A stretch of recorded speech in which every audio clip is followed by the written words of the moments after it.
شو شباب جايين اليوم على التدريب؟ لا مو جايين. ليش؟ لأنه اليوم المساء عازمنا على حفلة توديع عمي الدكتور وائل. ما فهمت.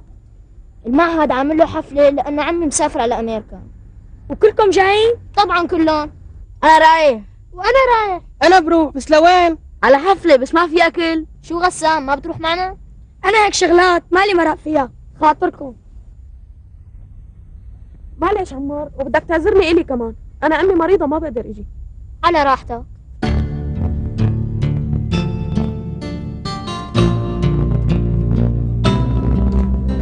قديش الواحد حلو يكون مشهور والناس تهتم فيه والصحافة تحكي عنه، بس بدها حديث منه. ما هيك يا عمار؟ ايه ماما ايه. أنا متأكدة إنك رح تصير عالم مشهور بالفيزياء والرياضيات مثل عمك. سهام، ما بصير نحدد مصير الأولاد من هلا. أنا أولادي شاطرين وأذكياء وبعرفهم منيح. طيب، الأفضل إنه ننهي النقاش هلا.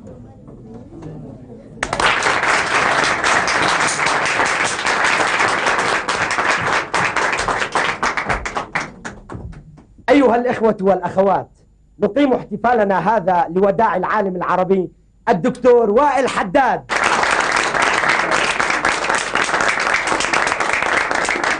نرجو منه الآن أن يتفضل بإلقاء كلمة مشكورة. شكرا.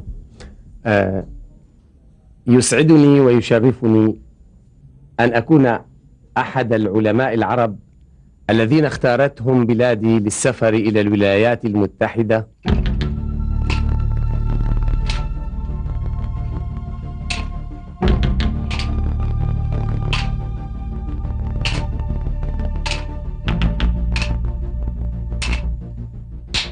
وعليكم أن تثقوا تماما بقدرة أبناء هذه الأمة وبأن الإنسان العربي لا يقل مقدرة عن غيره إذا تابع عمله في جد وإخلاص.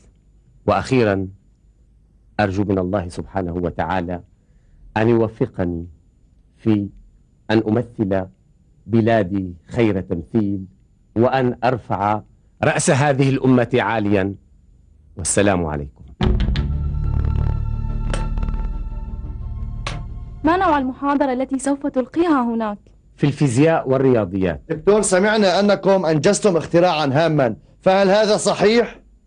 أنا آسف، لا أستطيع التكلم في هذا الموضوع. أريد أن أسأل سؤالا دكتور، معنى هذا أن الاختراع سري جدا، أليس كذلك؟ ستعرف الصحافة كل شيء. دكتور لو سمحت، هل ساعدكم أحد في هذا الاختراع؟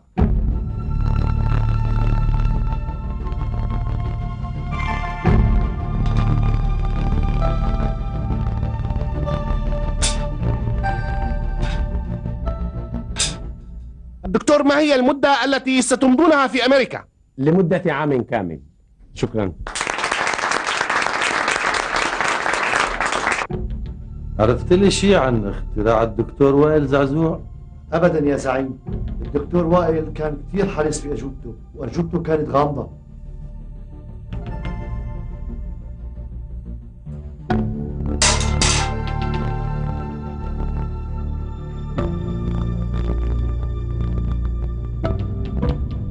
أنا متأكد إنه الاختراع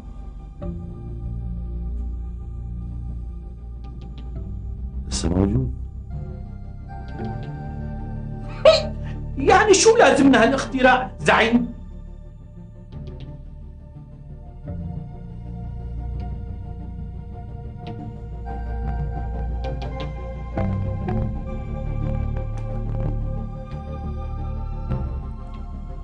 نحن لازم نطور وسائل عصابتنا، يعني لازم نستخدم العلم والتقنيات مثل ثبات الأجانب.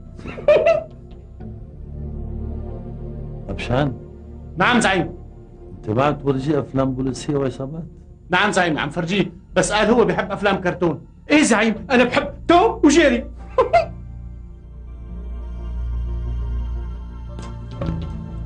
خلاص، هذا الاختراع إذا وقع بإيدينا رح نهفي الدنيا فيه. إذا بنسرقوا محل بيعطينا خطة السرقة، وإذا بنسرقوا بنك بيعطينا مخطط البنك، إمتى بنفوت وشلون وعدد الحراس وبأي وقت بدنا وكيف ما بدنا.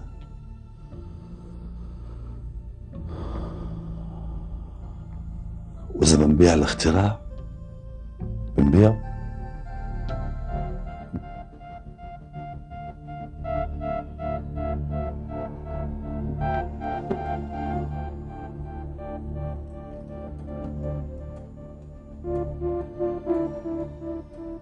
أنا الرجل الآلي عرفان. أنا الرجل الآلي عرفان.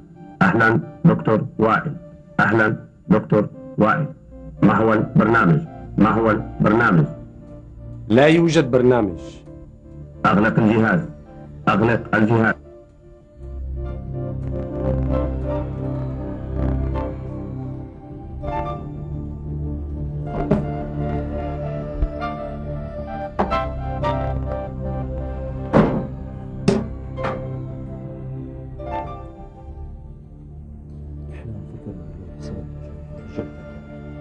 ما بقدر اقول لك، لانه اكيد عنوانه رح يتغير. اكيد من جامعه لجامعه ان شاء الله. قبل ما انسى يا اولاد، شو بدكم هدايا مني؟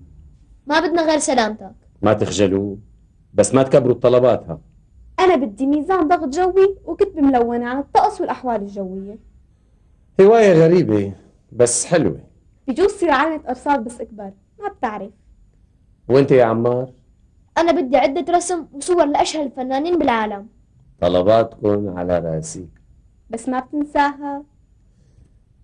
راح اربط اصبعي بخيط. لا، رح نبعث لك كل شهر رسالة نذكرك فيها. فكرة معقولة. زياد، قد ايه صارت الساعة؟ الساعة 10. راح أقول تصبحوا على خير. أخي خليك تعشى معنا. ما بقدر أخي، بدي رتب الشناتي. عمو خليك معنا، ما رح نشوفك لبعد سنة. أنا آسف ديما، طيارة الصبح بكير.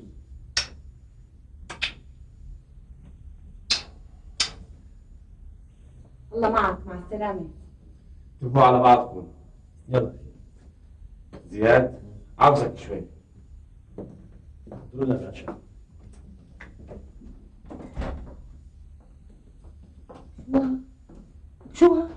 شو هالطلبات السخيفة اللي طلبتوها من عمكم هاي؟ شو ميزان ضغط جوي وصور؟ بس أنا بحب علم الأرصاد. وأنا بحب الرسم. روحوا من وشي انتوا اثنين، شو هالحكي؟ والله افتكرتكم رح تطلبوا شغلات عليها القيمة، شي كتب علمية، كتب رياضيات، كمبيوتر صغير. اسمعني يا زياد، أنا جبتك لهون لحتى أعرفك على سر خطير قبل ما أسافر، واللي بريده منك إنك تحافظ على هالسر وتخليه بيناتنا.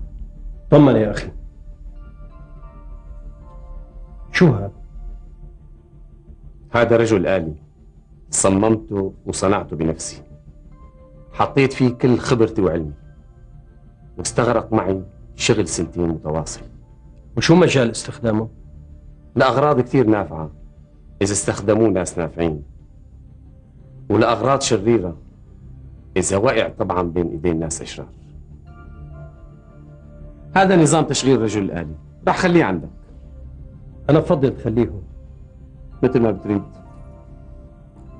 هاي مفتاح البيت. عفوا أخي، في حدا عرف إنك جبته لهون؟ لا، ما حدا بيعرف بهالسر غيري وغيرك. طيب ماشي الحال، تصبح على خير. وانت من أهله.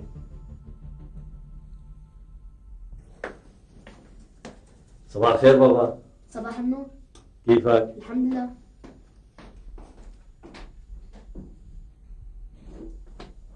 يا سهام، أنا نازل عند أخي يساعده بضب الشناتي، لازم نكون بالمطار على الوقت المحدد. عمار، يا عمار.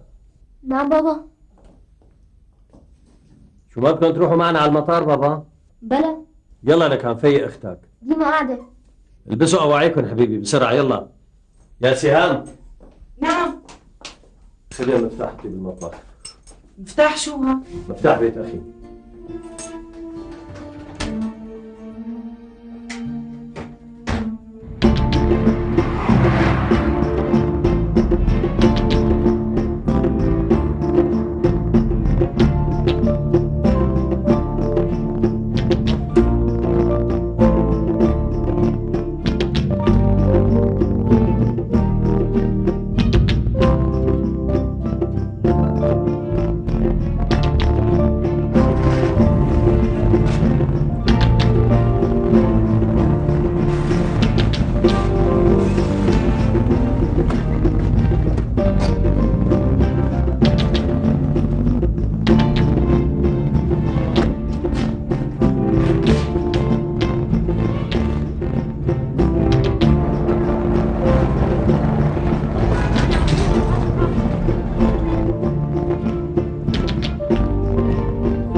انتوا متأكدين انه الدكتور وائل سافر؟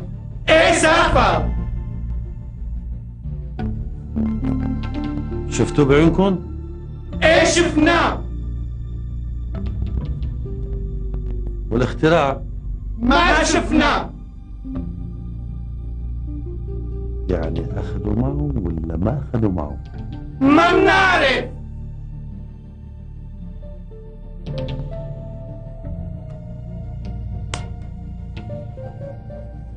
واحد بس منكم يحكي يا فهمني. أنا سوف أتكلم. تفضل يا بلبل. لقد رأيت 4 شناتي.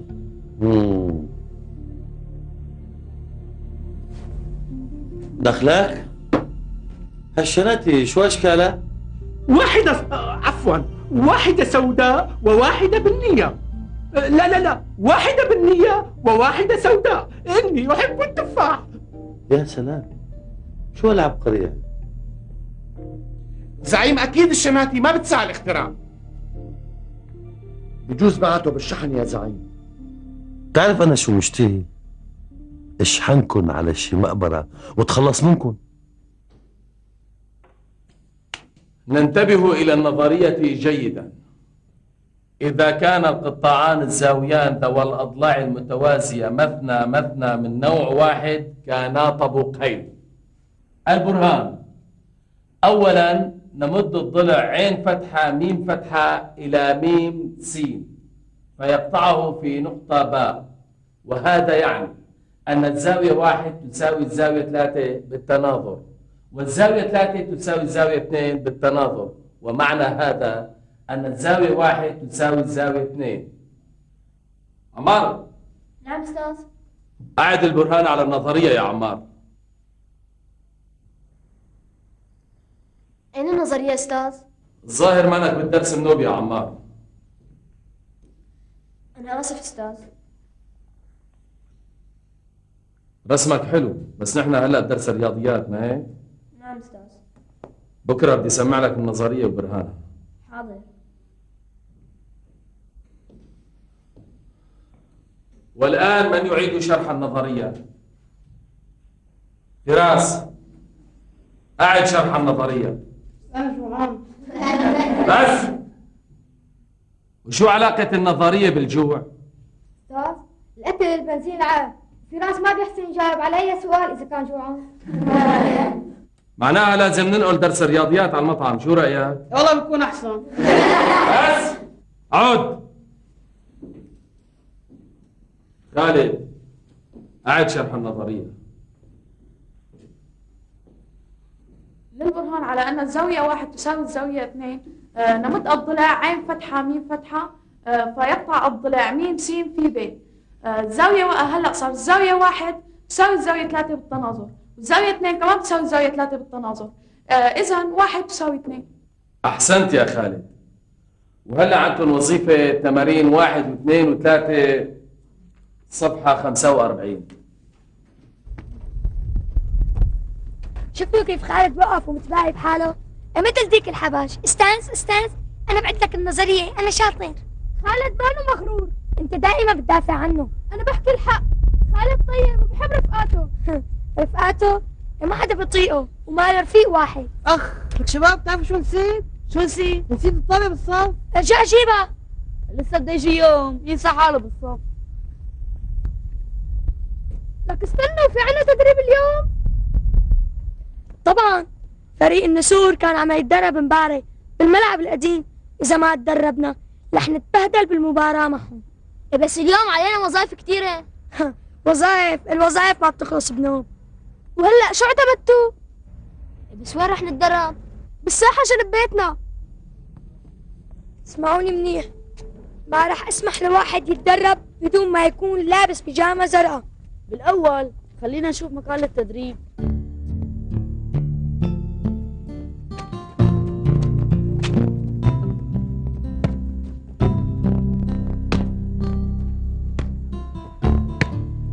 شو شباب؟ شو رايكم بهالساحة؟ ماشي حالة منيحة. منيحة؟ مالك شايفة قديش صغيرة؟ بعدين شو بده يحكوا علينا الجيران؟ إيه ما في محل تاني يتدرب فيه. إيه لا فيه. وين؟ الملعب القديم وفريق النسور. شو الملعب ملكن؟ بس الملعب قريب على بيوتهم. ما بدنا مشاكل، هون بنحسن نتدرب. انت جبان. لا انت جبان. بس بقى جينا نشوف الساحة مو لحتى نتقاتل. مرحبا شباب. شو بدك انت الثاني؟ اسمحوا لي اتدرب معكم؟ لا. ليش بقى؟ اولا ما اشتركت معنا بحق الطابة وما عندك بيجامة زرقاء. بس فريقنا ناقص وخالد لازمنا. انا قلت لا يعني لا. انا اسف، ما بدي اسوي مشاكل بيناتكم. امشي بسام. وانا بدي اروح. امشي مروان. ما حتجي على التدريب؟ حاول. كلفتنا الرحلة على أوروبا 90,000 ليرة بس، هذا ما عدا الهدايا اللي جبناها. يا أختي الهدايا بتخرب البيوت والله. وما حدا عاجبه شيء. من أسبوعين بنت خالتي تخرجت طبيبة، نزلنا جبنا لها هدية طقم فناجين مذهب. حذري شو كلفنا. قديش كلفكم؟ أكثر من 20,000 ليرة والله. وابني فراس كمان بعتوا أبوي درسه طب بفرنسا. يا ستي أنا رح أبعت ابني عمار على أمريكا يدرس كمبيوتر. يا سهام، القبول بجامعات أمريكا صعب كتير. أنا ابن أختي بده يسافر على أمريكا ولهلأ ما قدر. إيه بس أنا سلفي وائل له أصحاب كتير بأمريكا ورح يتوسط له هنيك، بس بعد ما ياخذ البكالوريا. هلا كل مرة بدي استناكي حتى تخلصي علاقة مع رفقاتك. بالله شو؟ اهلين خالد. اهلين ديما. كيف حال خالته ام خالد؟ الحمد لله ماشي الحال. راحت على الشغل شي؟ لا والله. لساته مرضانة؟ ايه بس تحسنت. يلا خلصينا تأخرنا. طيب سلمي عليها كتير. الله يسلمك. وقف لشوف. شو بدك؟ ليش هيك عم تعاملوا خالد انت ورفقاتك؟ هذا الأمر ما بيعنيكي. أكيد لأنه أشطر منكم. لا، خالد مغرور ودائما بيرفع إصبعته حتى يفرجي الأساتذة إنه الأشطر. لكن شو بدك إياه يساوي يعني؟ يسكت ويقعد مثل التمثال؟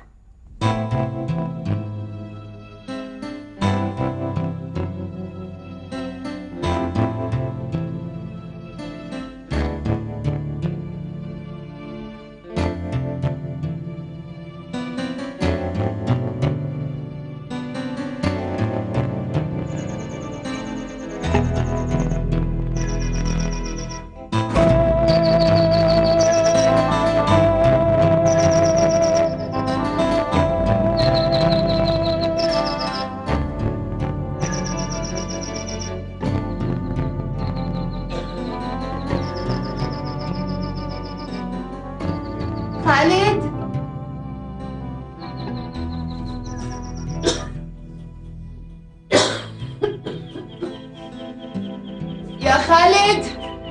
ايه امي؟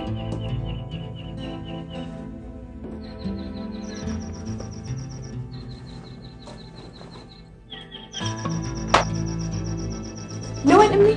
على المطبخ حبيبي، بدي سخن لك اكل. ارتاحي انتي وانا بسخن.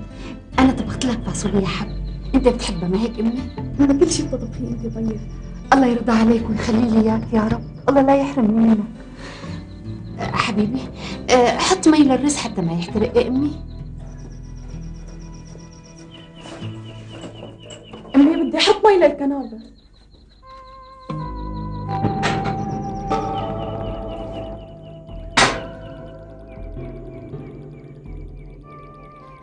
والله هالكنار عم يسليني، طول النهار ما سكت. تتذكري لما جابوا ابي الله يرحمه؟ كان لساته فرخ صغير. روحوا انت كول امي هلا وانا بحط له مي. امي وانتي ما بدك تاكلي؟ انا شربت لبن.